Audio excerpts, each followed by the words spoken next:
People tend to ignore the undecideds, and they're actually really crucial. That's one of the big numbers I really pay a lot of attention to, because they often decide the outcome of elections. Hello again, and welcome to Perspectives with Nilo, a regular podcast that brings you news and views from around the world. We recently celebrated our 1-year anniversary, so be sure to check out our previous episodes on our blog site at pwnilo.com or by searching for Perspectives with Nilo on your favourite podcast app. Taiwan's 2024 presidential election is likely to have profound implications for Taiwan itself and the entire world.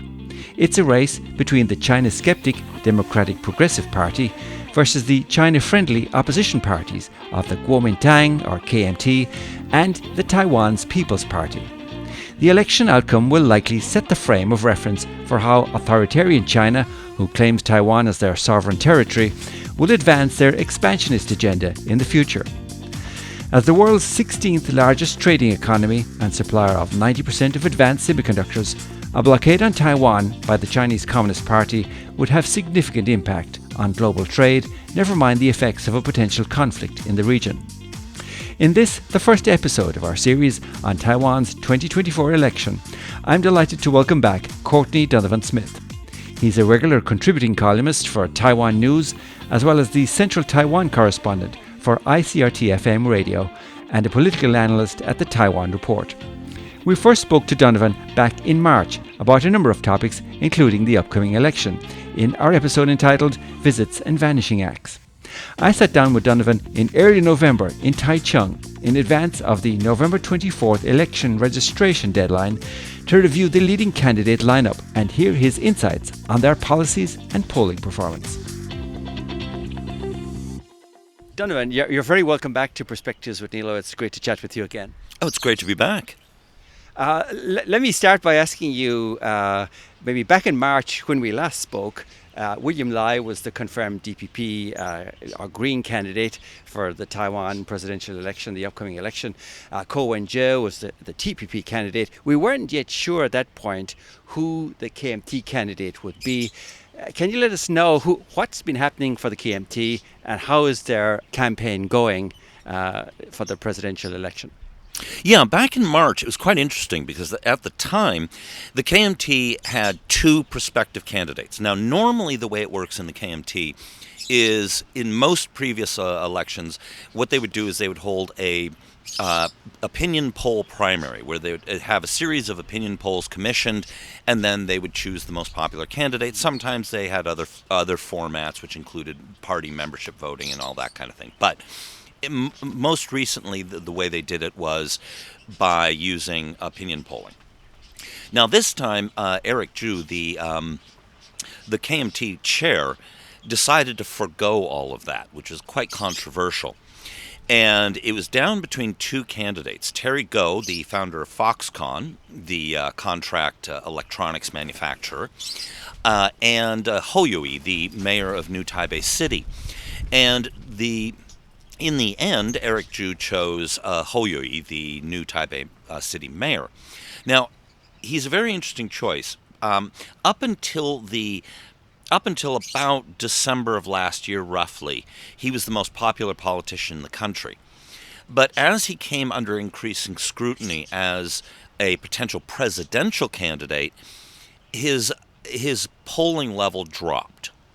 There was also some scandals involving a child who died after the medical services took a long time to arrive, and there were some questions about this. As New Taipei mayor, he was held responsible for this, and he backed his rescue and fire departments and over the parents. Now, whether or not the child would have been saved or not, and this is a COVID-related death last year. There were some other also similar. There's a few other issues, but of course, as a mayor of the most populous city, these things are going to happen. So, how much he was personally responsible for this is debatable, but it did take a toll on his personal popularity. But now, Hou Youyi is the KMT candidate. Now, Terry Gou, the Foxconn founder, he came out and was quite upset about this. Now, he had originally said that he would accept whatever the party chose, but he apparently thought that he was a shoo-in for this, and now he's running as an independent candidate, and so this has quite upset the KMT, of course. So he's out there as an independent candidate. It's become a four-way race, as you mentioned. William Lai, he's not really using William so much anymore, or Lai Ching-te, the current vice president representing the DPP, and Ke Wen-je, the former Taipei mayor, running for the only 4-year-old Taiwan People's Party. So it's an interesting four-way race. Okay, well, hopefully we can dive into the other candidates a little bit more in a few minutes. But first I wanted to ask you, just for listeners who mightn't be completely aware of the KMT and the background, what kind of demographic are they targeting, or who's the typical voter, who's the typical KMT voter? Okay, the KMT has a very interesting history. They came out of secret societies who wanted to restore. Originally, their slogan of these revolutionaries was overthrow the Qing, meaning the Manchurian foreign Qing dynasty, and restore the Ming, which was an ethnic Han dynasty in China. So they were founded in China out of these secret revolutionary societies, and they eventually toppled the Manchurian dynasty in the Qing, the last Qing emperor, and founded the Republic of China. And of course, they lost the Civil War in China to who are those people? Gosh, what are they called? Oh, right, the Chinese Communist Party. And they, at the end of World War II, the Republic of China, which was effectively a one-party state. They had some nominal other parties, like the Chinese Communist Party today. There are other political parties, believe it or not, in China. They exist, but they are all subservient to the Communist Party. The Kuomintang, the KMT, also had a similar setup. Now, after World War II, they were, like Germany, the Japanese Empire was partitioned amongst the Allied forces. And the Taiwan portion of the Japanese Empire was administered on behalf of the Allies by the Republic of China. Then, of course, the main islands were primarily the U.S., but the British and Australians and the Russians took over some northern islands. And the Republic of China, of course, lost, and the Kuomintang-led government lost in China, and decamped to Taiwan, which was legally then part of the Japanese Empire. And then they had nowhere else to go, and so they basically stayed there.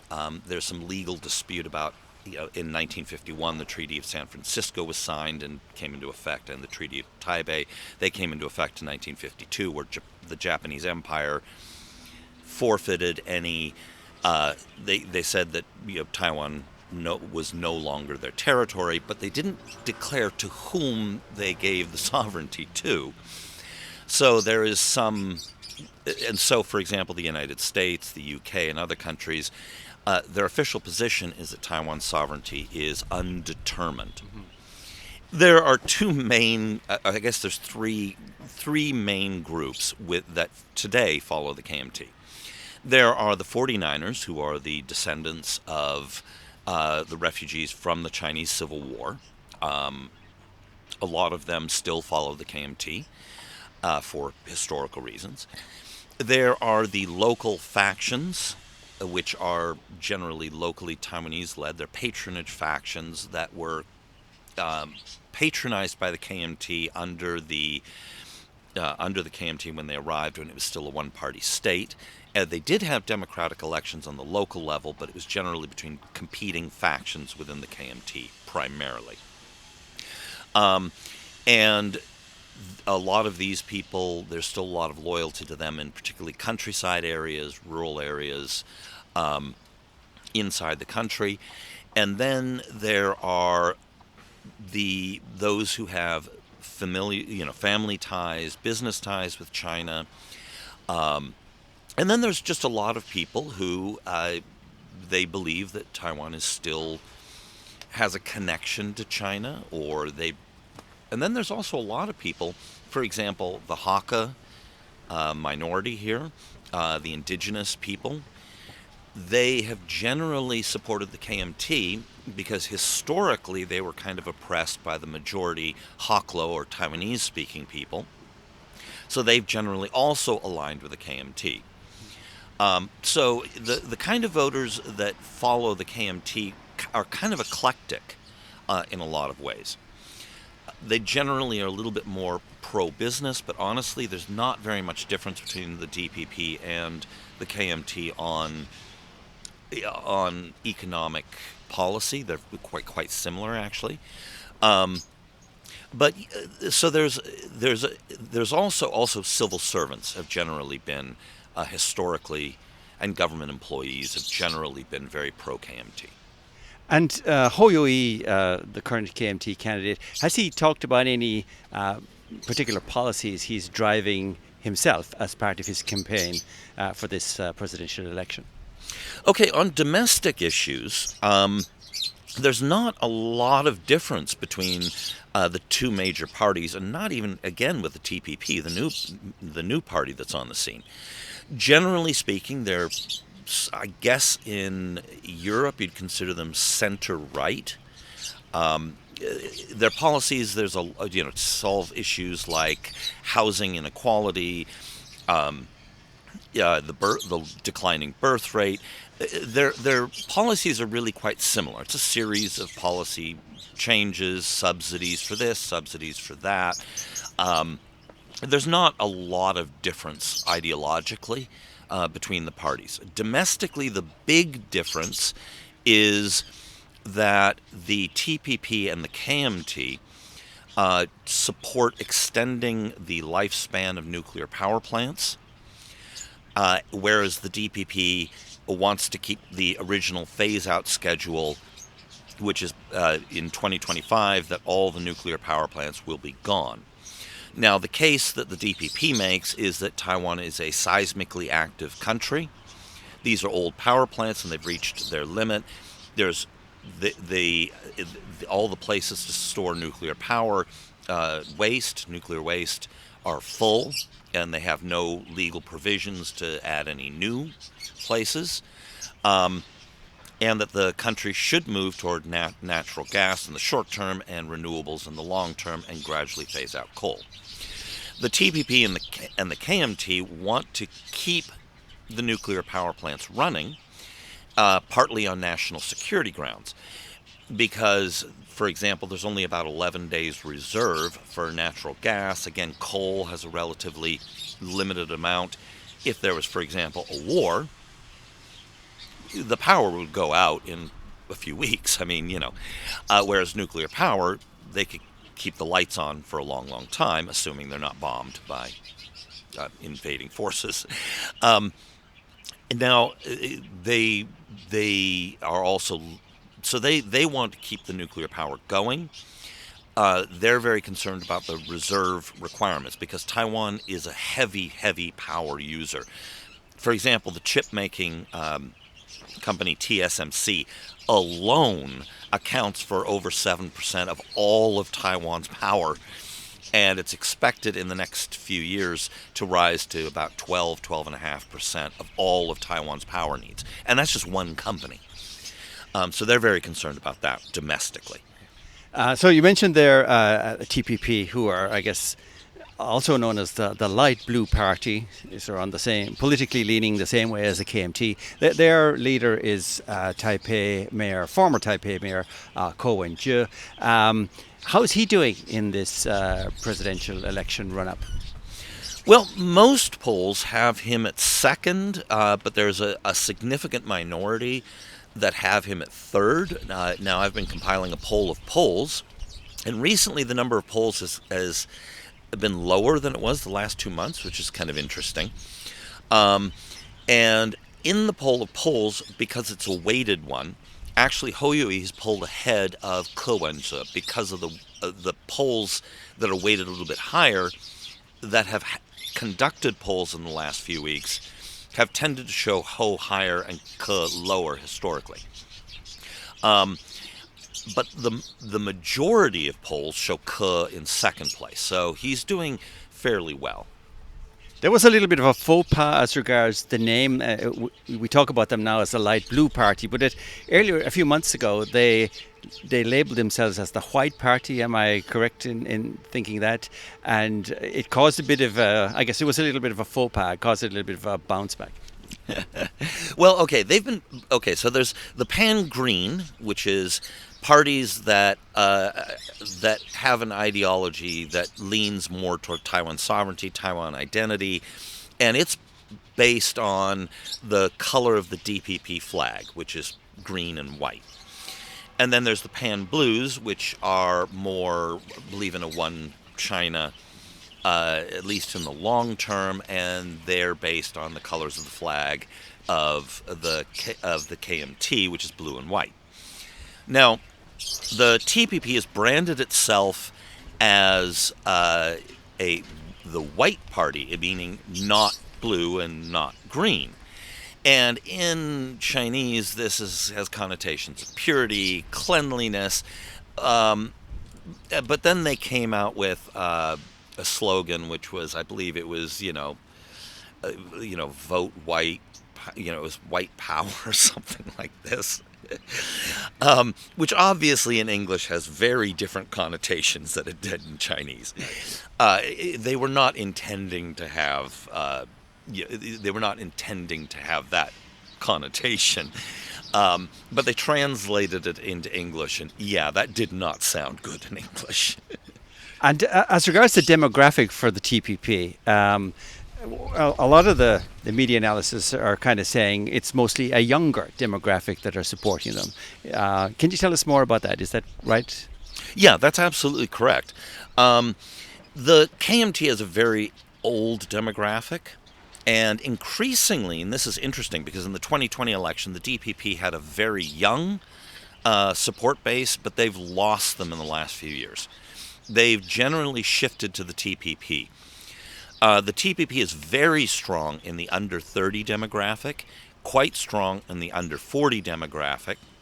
They're doing okay in the 40 to 49 range, and then it drops off a cliff after 50. By the time you get into the 60s and 70s, their support is in the single digits.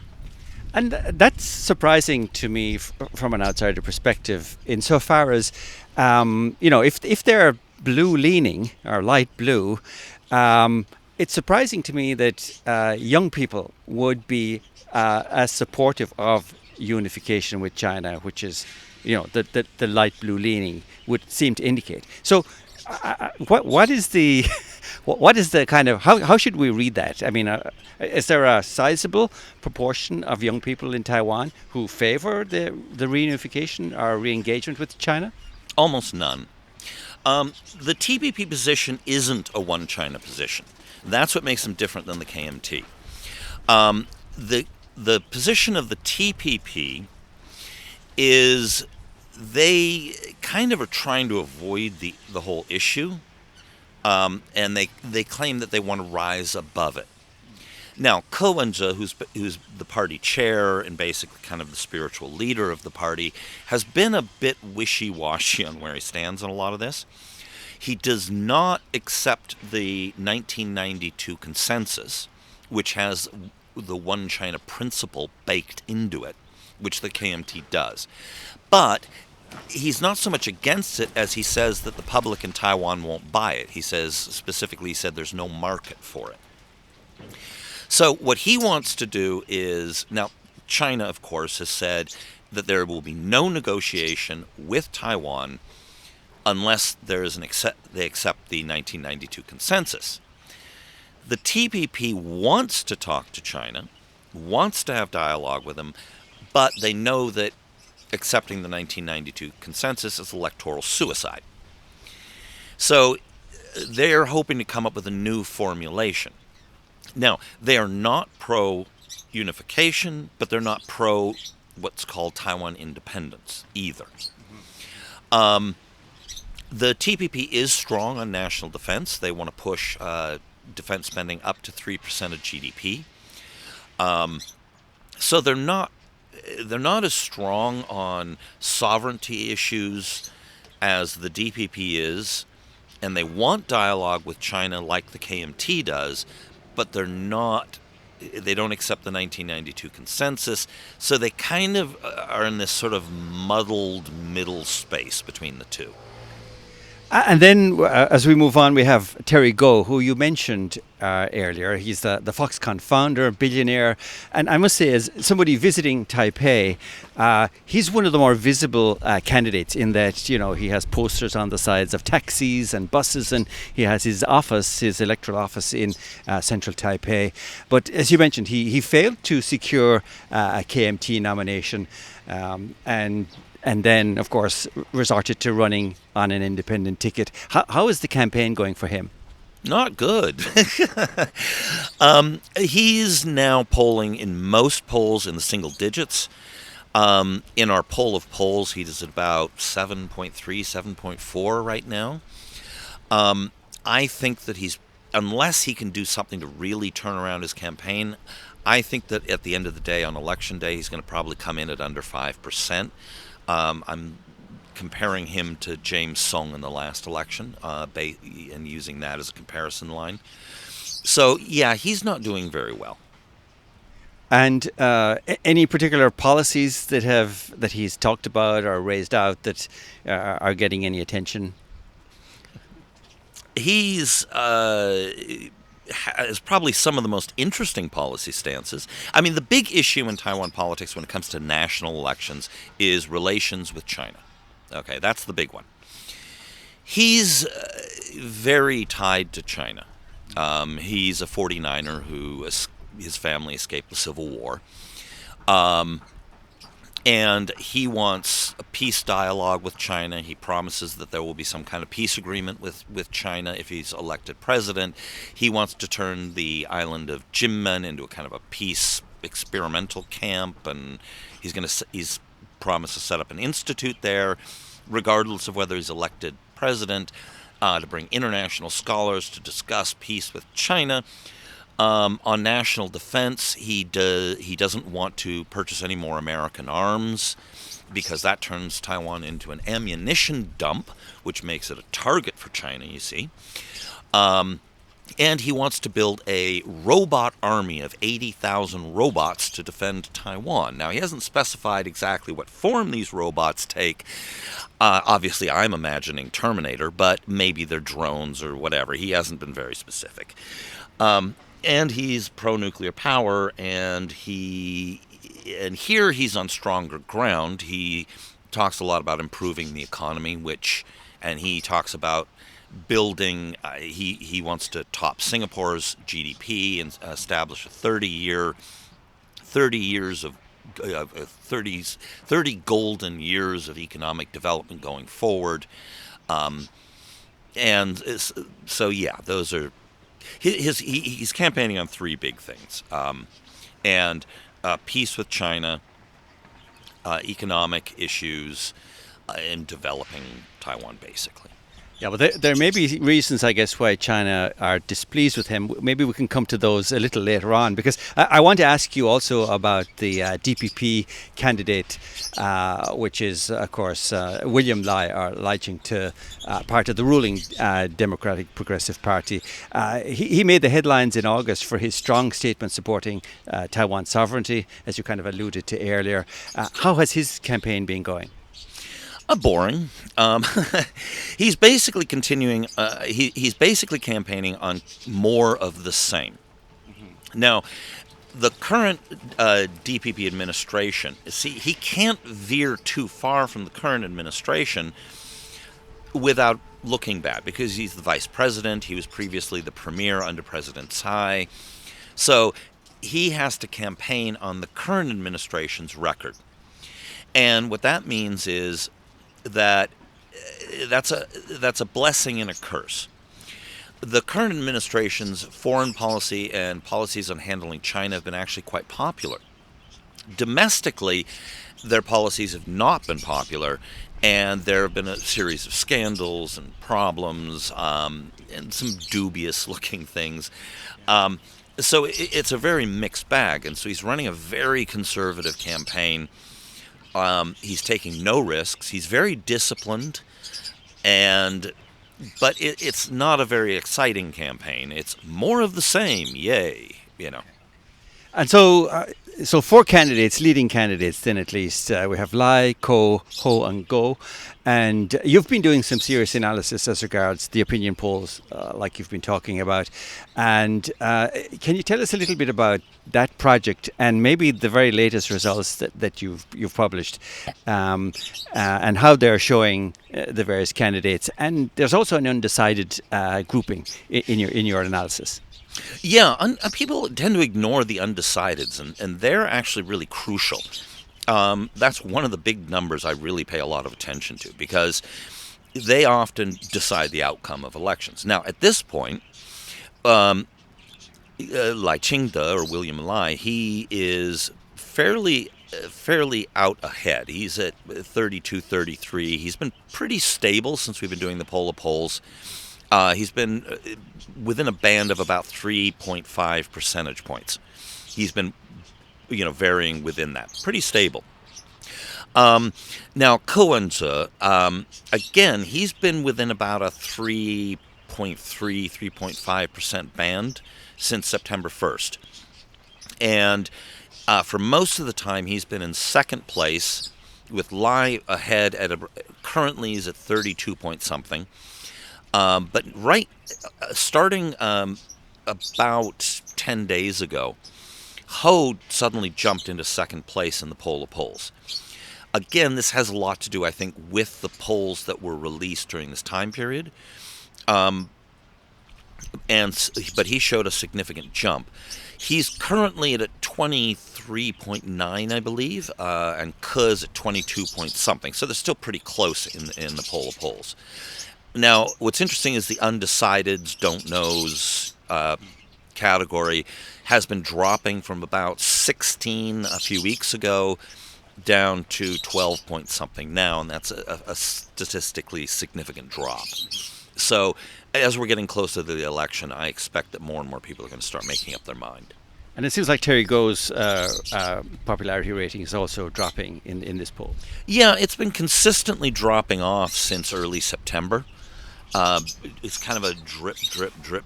He was up at about 15% in early September. He's now at 7.5-ish, around that point. But what's going to happen is the dump save effect is going to come in when it comes to election day. That's strategic voting. It's sort of the local term for strategic voting. In other words, his supporters, I suspect, when it comes to election day, are going to realize, unless, of course, he comes up with something that dramatically turns around his campaign, or he makes a deal with Ko-en-je and drops out of the race, which is a serious possibility at this point. If he stays into the race at the end, I think that a certain percentage of his supporters are either going to vote for a candidate they think has a better chance of winning and defeating the DPP, or they're going to stay home. So I think he's going to come in at under 5%, again, unless he does something dramatic to turn around his campaign. And the DPP have been at the ruling party for 2 terms now, and I guess this is one of the things I see a lot of discussion about, especially among the pan-blue camp, is, how can they be ousted? And as a part of I guess most of the drama, from my perspective of looking at it, has been the discussion around potential alliances between TPP and KMT, and Terry Go is somewhere in there, but maybe, I don't know, maybe you can tell us about that. What has been going on as regards this talk of an alliance to oust the current incumbent DPP? There's 2 possible alliances that could take place. Let's start with the potentially easier one. Would be between Ko-en-je and Terry Go. Now, Terry Go is sinking in the polls. He could try and find he's been aggressively courting Ko-en-je and the TPP. He says that their thinking is extremely highly correlated, I believe is the terminology he used. And he's been talking up some kind of coordination between the two. Now, if this were to happen, my theory as to how this would go is, pardon the pun, is that he would step aside. He would insist that his current vice presidential candidate be on the ticket with Kuomintang, and that he would have some kind of special advisory role with and influence on the legislature at large, or party list candidates for the legislature for the party, which is a certain percentage of the seats in the legislature are by party vote, not by district. And so he would get to choose a bunch of those legislators. He'd get the vice presidential candidate of his choosing, and then he would have influence on policy and cabinet positions. Possibly be offered the premiership or something along these lines, or an economic remit or these ones. So that would be a potential tie-up between those two. Now, that would help Ke and give him a few more percentage points. That would help him secure a bit of a lead over Ho. So that would be advantageous to him. Now, the big win would be, of course, for them, is if the TPP and the KMT could form a joint ticket. The negotiations on this, however, they've agreed to cooperate in some district legislative races so far. That's kind of a done deal. They're doing that already. Because the supporters of both the parties want to, as they put it, take down the DPP. But a joint ticket has proved elusive, because both sides have proposed to choose who's going to be at the top of the ticket. Both sides have proposed ways that favor each side, of course. However, this is in terms of deciding who would represent. Who would be the top of who the presidential candidate would be, and then the other party would get the vice presidential candidate. So top of the ticket, I guess that's an American term. So who would be the presidential candidate nominee to represent the unity ticket?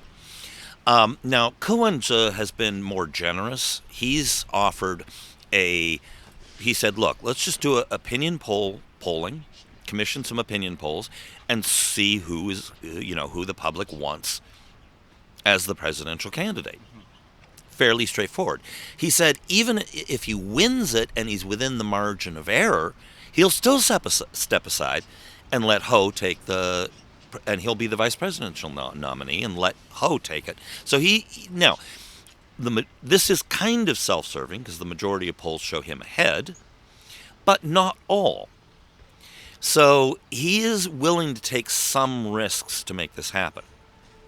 Now, the KMT has come forward. They wanted to do a physical primary, which of course favors the much larger KMT with their much larger resources. Their ground game, their get out the vote ground game, is massive compared to the TPP. So they would have won it easily.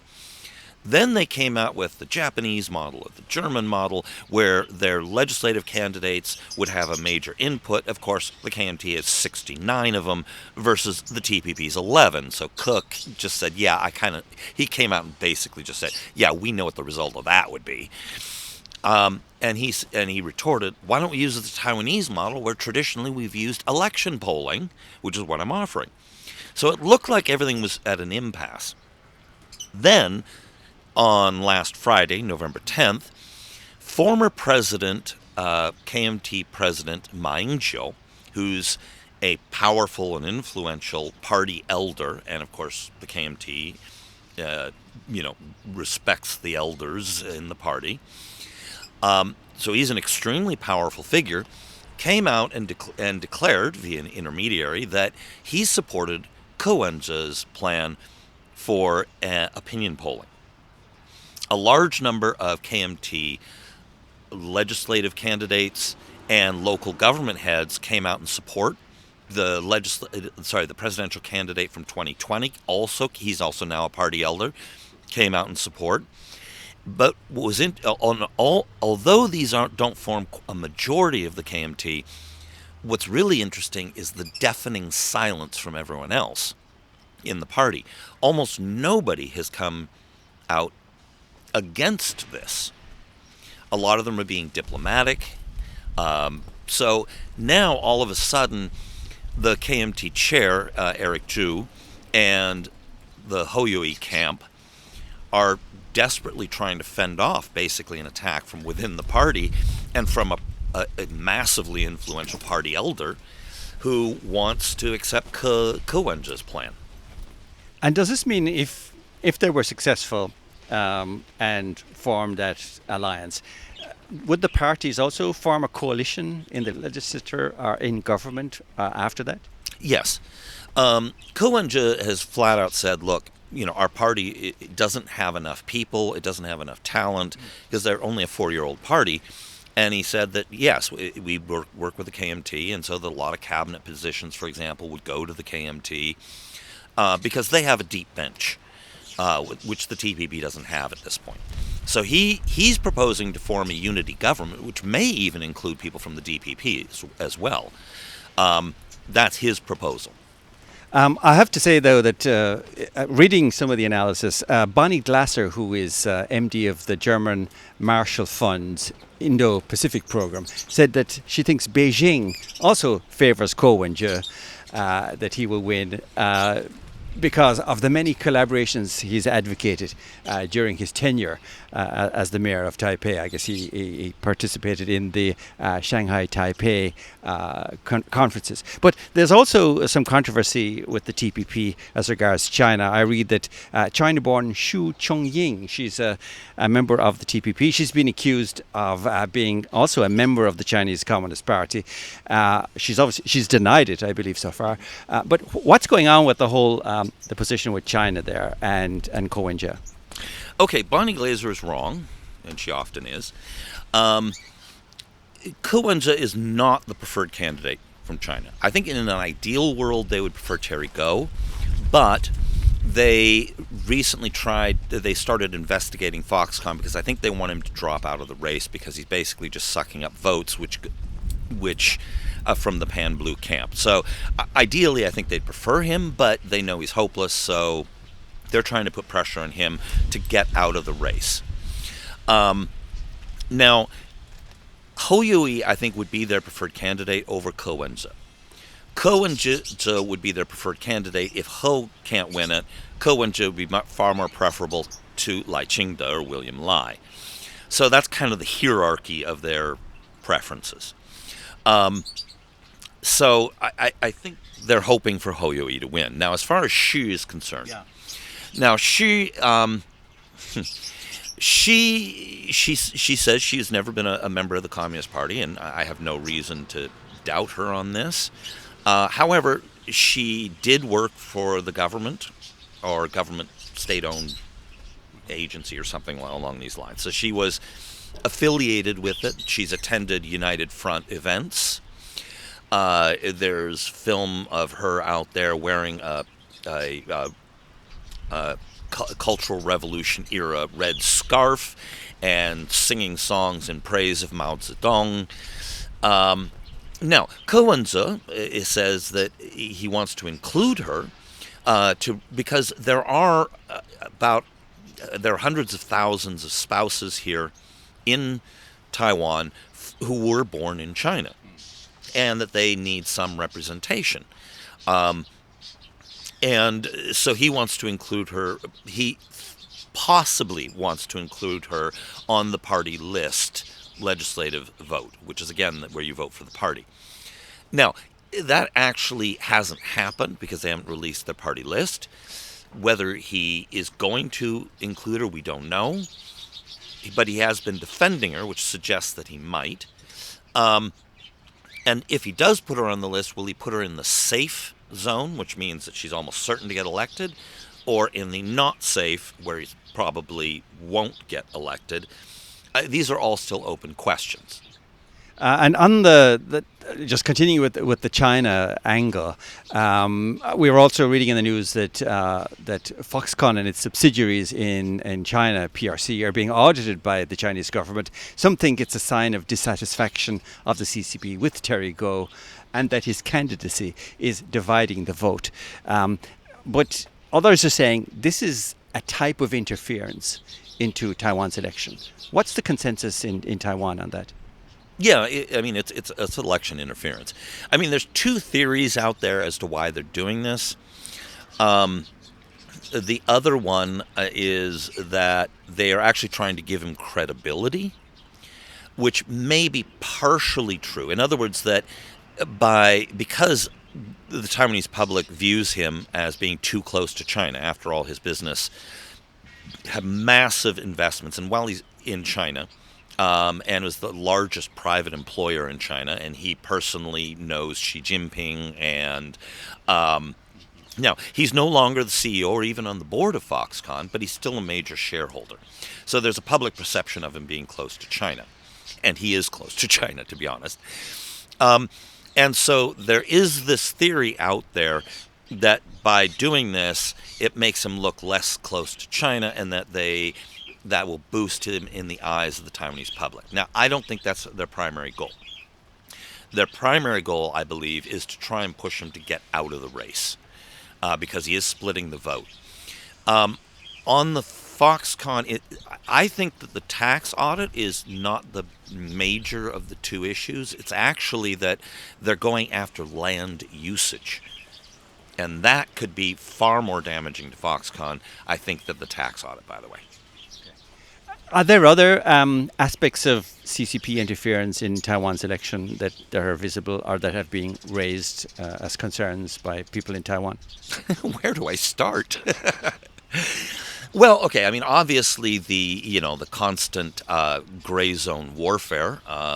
They're flying warplanes and ships and aircraft carriers into Taiwan's Air Defense Identification Zone, or ADIZ, not into Taiwan's airspace.